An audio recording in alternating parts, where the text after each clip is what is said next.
Hey, Coach. I'm so glad you found us on YouTube. Let me know if you have any questions. Leave a comment down below. Make sure you subscribe. Hopefully this video will help in your basketball journey. If you're looking for a little bit more detail, check out teachhoops.com down either in the show notes or up above. It is a social community of resources, of other coaches, of me, one-on-one coaching. Just go check it out. 14-day free trial. It's a great gig. I think you'll love it. And let me know if you have any questions. Have a great day. All right. I'm a math teacher. I think we're on episode 4, Coach. All right. I'll write that down so we can be pretty. All right. So let's dive right into this. What is this week's topic? Because this week's topic is stressing me. I'm sweating as we speak. Right? It makes me extremely nervous because everything is great till about September, and you got August and July and June, and you're watching your players shoot the ball, and they're in and out of the gym, and you're just watching them play. You're coaching and doing all these great things, and then suddenly school starts and you don't see them as much, and you don't see what's going on with your program, and where do you start to begin? The season is only a couple months away, and how do you put it all together? So my question today is going to be a 2-part question, and I'm going to talk about this other concept in a second. My first quick question is, how do we start the school year as a high school coach? How do you approach the start of the school year? And the other thing is this idea of clutter. And then I'll talk about clutter in a little bit. Do you think that we should start just talking about how we approach the beginning of the school year first? Let's talk, and then we can kind of talk about this idea of clutter later. Yeah, let's do the beginning of the school year first. So, all right, sounds good. So I 5 years ago I was dumb enough to take a fall coaching job. So now I go fall right into winter. So obviously my stress level goes up, but especially for the high school coaches, even if you're not a teacher, it's a stressful time, at least in our house. You know, you're doing all this. Unless you're single and you have a really good job that gives you flexibility, then life is great. Right. And you haven't reached getting ready for school, buying the backpacks, all this kind of stuff, meeting the teachers, all that kind of stuff. So you haven't hit that yet. Wait till you hit that. So my daughter's in kindergarten this year, Coach. So I'm starting to freak out a little bit. So you got the I have to bring 18 glue sticks to school kind of thing. Yeah, and I got to label everything now and all this other stuff. Oh my goodness. Here's for the high school coaches. Here's the issue is you have to, and this is the issue I have, and I've been doing this for 30 years. So I got to worry about my fall sport team, which is probably not most of you. But I have to worry about getting my own kids to school and getting them ready for their experience this year. I have to worry about sitting through all these meetings I'm going to have to sit through for the next 2 weeks, which is a plus in some respects because I'll get some work done because I'm old and I don't listen anymore. And then I got to start thinking lesson plans. I got to think about grading. I got to think about getting, all the stuff that just. What people don't understand about teaching is when I walk in that building the first day, I'm not off until I leave the building. Like I'm being asked questions. There's no like sitting down and having 10 minutes for myself thing. So all this thoughts process and all the stuff that has happened in the off season, poof, goes away because now I'm worried literally about putting one foot in front of the other. So this is what I wanted to talk about is the beginning of the school year. How do you get ready for, the end of October, the beginning of November, whenever your season starts? How do you get rid of all those stresses to do it? And here's how I do it. I haven't done the exercise part, but what I've started to do is I've started to actually schedule basketball time in my Google Calendar. And it's like I come into my office, I shut the door, and I'm going to just think about basketball for an hour. I'm going to do these things. And no, don't bother me. Don't bother me at this point. And a lot of time, my kids are older. A lot of time they're in bed by the time I'm doing this. But I'm literally scheduling it to get it done, and it has helped. And my goal, I'm going to throw it out to the world. My goal is to do this with exercise too, because I'm good about walking the dog, but I'm not as good about getting my heart up and getting. I want to lose about 15 pounds. So I'm going to start scheduling my exercise too. I'm going to put it in the Google Calendar. I'm going to hold myself accountable, that kind of stuff. So that's something I do as far as trying to get rid of the stresses of the beginning of the year. Because the next thing you do is, like you said, Coach, you look up and it's freaking the end of October and the season's 2 weeks away. I think too is that if you're a first year coach, you're never going to know all the stressors till you go through it. No. And I think it's just really important right now in September to think about and reflect about the things that are constantly getting in the way. And as I continue to coach high school basketball, I constantly made a list of things that overstressed me. And I started to try to get those done in September and October, even in summertime. And Right. I know that it's kind of late now in the year, but this idea, could I be able to do a lot of this stuff before the season even hits? Yeah. Because, is it, I like to, as a head coach, I like to be involved with youth sport stuff. Can I get a lot of youth stuff done before the school year, the season starts? Can I be able to, another one's practice schedule. And a lot of you guys, a lot of high school coaches come in a small community where you got to collaborate with the girls coaches and the other coaches about setting your schedule. What does that look like? Yep. Scouting schedule. I mean, those are just different things that and this is if where it you hits can November. delegate. Yes, you can delegate some of this too. Like, so Nate, if you're listening to this, I'm hoping you're doing the scouting schedule, but I have an assistant coach and he's got a baby due at the beginning of the year. So it's like, do the scouting schedule if you're listening to this, Nate. But anyway, I delegate it. I already did my buses. Buses are done. Officials are done. Some of that stuff is, so I think that's a really good thing. I do that in the summer. I get that off my, because I'm like the juggling. big games, like if you're gonna have I've done we had a girl several years ago pass away from cancer, so we used to do a childhood cancer awareness game. Right. That takes a lot of time. I really want to do it. It's meaningful to our community, and I want to do it right. But if I'm starting to do planning during the course of the season, it's just way too much.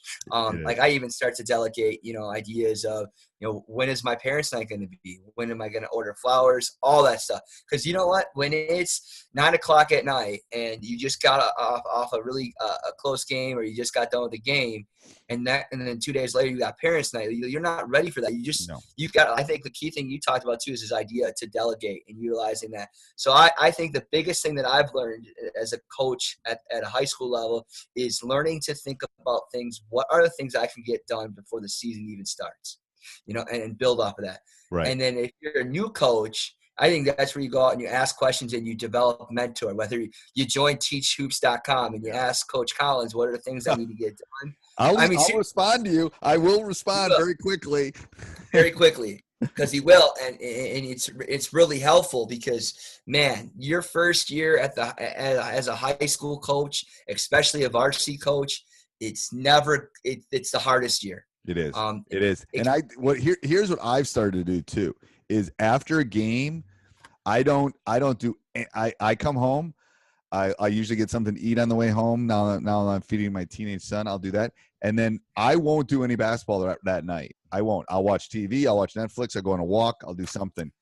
I almost need to come back down and have some me time at that point.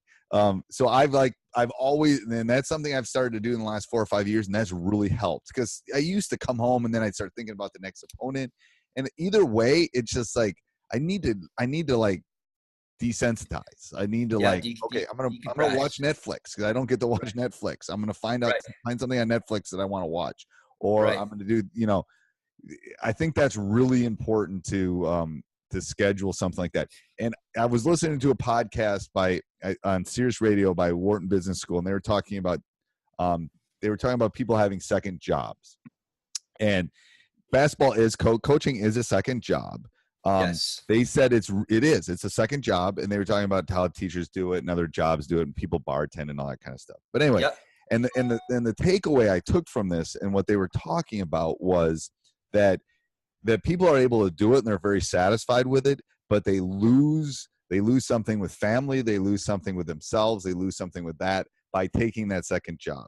So with the coaches, especially, all this stuff that you can take off your plate makes the family life better, makes the relaxing for you better, the exercise better, all of those things better. And that's what the study, I think it was a professor from Ball State that did it. But I think that's really important to be able to balance that. And it's hard. Some teachers have to take time. It's going to take time to balance that too, because you got to develop really good assistants. You got to develop your core group of coaches, and starting out when you're built. A lot of people, when they get a head coaching job, you're building it from the ground up. Unless you put in your time, and that's about. You got to know what you can and can't, what you can do as a person. Yep. Like I would talk about with my situation, I took a head coaching job at age 26. My wife and I were expecting. My first year coaching, we bought a house. My first year coaching varsity basketball, we bought a house. My wife was pregnant, and it was my first year teaching in a new district. Oh my God, overload. Okay, Overload. and So it's just too much. you did the polar opposite of me. I got my head job October. We were married in August, and I got it in October. It's like, so she's only known me as a head coach. Like, we've only lived together as a head coach. Like, my timing was perfect. Perfect. Perfect. But I always told true story. I always told my wife when we were dating that I wanted to be a coach and she'd have to be flexible for it. But a coach's wife is a blessing in itself. I mean, you could do a whole podcast. You got to have a special woman that's a whole different podcast in itself. That's a spring one. Let's do that after the season, because I think sounds great because We'll do it as a Mother's Day special for sure. That would be good. Yes, we'll both appreciate it more too, because we'll have some stories. That would be good. Well, all right, we'll put that. If we forget that, people remind us. All right, let's get into the other part, Coach. All right, sounds good. So where I'm coming with this whole idea of clutter is I'm a constant learner from other coaches. And I had the opportunity a couple of years ago when Green Bay was doing really well. They had Coach Wardle. They had a really good program. And he had a clinic there, and he brought other coaches. And I got a chance to listen to a guy named Scott Trost. Scott Trost is the head basketball coach at Lewis University. And a lot of times you pick up different X's and O's, but he talked about this thing that for me, when I was building or trying to build a program from the ground up, that I had a lot of, and this idea of what we call clutter. And the next question is, and I'll define clutter, is how and why is it important to eliminate negativity in your team and your program? And I asked Coach Trost to explain it better so our listeners could understand it. Yep. And he looks forward for you guys to hear his remark. He says, I think getting rid of clutter in your program, behaving in a way that is above the line, is the foundation for success in anything that you do. Clutter is anything that impacts your program in a negative way. It can be on the court and it can be off the court. I think team dynamics and team chemistry is such more important than X's and O's. The best advice I can give someone is to be open and transparent with your team. And so he said one thing that he's doing with his team this year is having weekly discussions with them on certain issues that impact the team both negatively and positively before the season starts. Because I will tell you, as the school year starts and being a high school coach, that you have a lot of clutter that can happen in regards to decision making of young women and young men. Whether it's are they going to do anything to break the athletic code violation? What kind of character decisions are they making? Are they meeting the expectations academically? Are they getting along with their teammates? How are the relationships going with them? How are their relationships with there's so much encompasses as a high school basketball coach that people don't understand, and how much you have to really mentor and be here for your kids, because it really goes beyond. Because those other things that we'll talk about now, this idea of clutter that get in the way of the true potential of your team and your players. I mean, how do you try to eliminate that? It's very hard. And it's something that really impacts your program. It really does. And if a kid gets in trouble for doing a code violation, he's out the first 6 games. Right.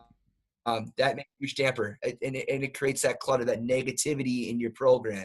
How do you eliminate those things? Can you be able to eliminate all of them? I don't think so. You can't. You're not an all-knowing. You're not a god. You can't see everything. Right. But I do think there are things that you can do to help that. Well, I think what I think you can do is acknowledge it. I think you can, be honest with them. This goes back to what we were talking about a couple of weeks ago. This, about being authentic, all that kind of stuff. You have to face it. If you don't face it, it's going to come back and bite you, in my opinion. It also comes back to picking your team.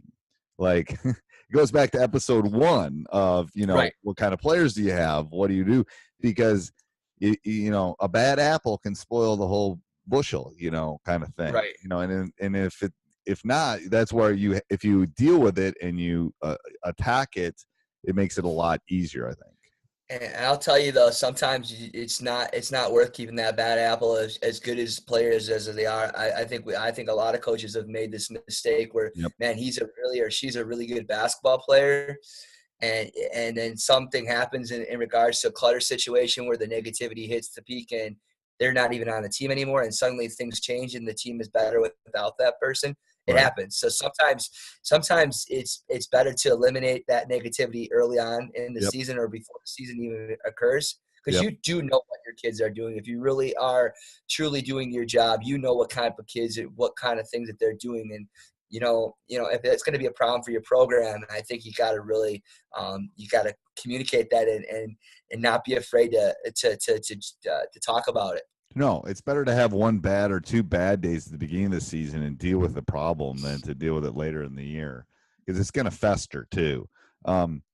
Yeah, so I agree. I think clutter is and this goes back to what I was talking about at the beginning, is like, I feel clutter at the beginning of the school year. I feel Right. all these things. So you got to come up with systems to deal with the clutter. You have to deal with I agree. within your team, within your program, within your staff, within your thing. You almost got to think like a football coach. I don't know how the football coaches do it. That's I did middle school football one year because I really liked the coach, and a lot of kids in my school was playing basketball. Kids were playing football, so I decided to do junior. I mean, football is that's a whole nother nature, man. I gave football coaches out there. I mean, there's so much strategy and more players, and it's just Right. it's a very complex game. It's a very complex game, and the issue is that the systems they must have. I mean, I am literally like, so my volleyball team will be 10 to 12. My basketball team will be 12 to 15. That's it for me. That's it. One person and an assistant. I'm thinking. I did the video board for our football game, and I'm looking over, and there's 6 Sun Prairie coaches. There's 4 Memorial coaches, and that's guys in the box with me. And then you look down on the sideline, and there's 70 kids on the sideline, and then there's coaches on the sideline. It's like, how do you deal with all those systems? Yes, maybe you and I have to do But some more reading on football coaches, because I think that's. I don't know, because I think you talk about a lot of these idea systems. So I think as we get going, as this whole high school hoops podcast continues within Coach Unplugged, I think we can talk about how to eliminate some of those clutters. So Right. how your parent meeting, your coaching expectations for your players, your consequences. What are you doing to build relationships with Right. your players? Because all those things, if those systems aren't in place, those become clutter. Right. And so I think you hit it on the head, is that you have to have systems in place. And I think another thing that you've talked about is it's always better to over communicate. Always Yeah. better to over communicate everything that you do. It is. You may sound redundant, but if you over communicate and emphasize things more often, you know that they're more likely they're going to hear it. Or they can't go back Right. that negativity and say, you didn't hear what I said. I told you couldn't do that. Or Yep. And the thing is, we live in a world where it's easier to communicate. Now, I'm not saying you're getting on the phone and calling every parent, but there's so many different ways to communicate with parents and communicate with. There's no excuse anymore. There's really no excuse for not communicating, like sending a weekly email or sending this or that. I get frustrated with kids too, is that how do they not know what they're doing in school, or Right. how they're doing. I Right. mean, they can, most schools, and I'm pretty sure, and all the other coaches, that they can get their grades instantaneously on Right. some type of online grade book. I Right. do all my grades online. You do all your Yep. grades online. People are supposed to, and most districts, all districts really want us to upkeep those as educators so people can understand how they're doing. Right. So there's no excuse, No. But No. but if I don't know, if we don't emphasize it, if we don't tell them about it, and we constantly communicate that those things are important, or they're going to get in the way, Right. and there's just other things that people don't understand that get in the way. High school kids, they get into relationships and they think they're in love, and then their focus point is on their boyfriend and girlfriend. And they think their world is going to end, and they Right. play a really crummy game for the next 2 days. Right. Or at some point, in high school, a lot of people lose their first grandparent. Right. And how do you deal with that clutter? Because it's all things. As a high school coach, you don't learn in a class. Right. You have to be prepared for that. You have to be, again, it goes back to this podcast a couple of times ago, this idea of being authentic, is that, clutter is going to happen. And how do you eliminate that negativity within your program? Right. And I think that's really important. I think we just came up with like 7 different podcasts too. Right. Exactly. I think you're right. Right. Right. All right. Anything else, Coach? No, again, like if other people have ideas like or issues of Yep. clutter that get in their way, I think that's one of the things that our intention of this. Yep. Because if we know the things that people are having clutter or having that issue within their program, then we can build upon a podcast that we can generate for you and other coaches because Yep. they're going to have the same problems. So like there's 2 ways. Yep, 2 ways you can put it in the show notes. But probably even the better way if you have some systems, you have some stuff you want to talk about, blah blah blah. Steve at teachhoops.com. So teachhoops.com. Steve at teachhoops.com. Really easy to remember. Send me an email and we'll definitely put it on the docket for future podcasts.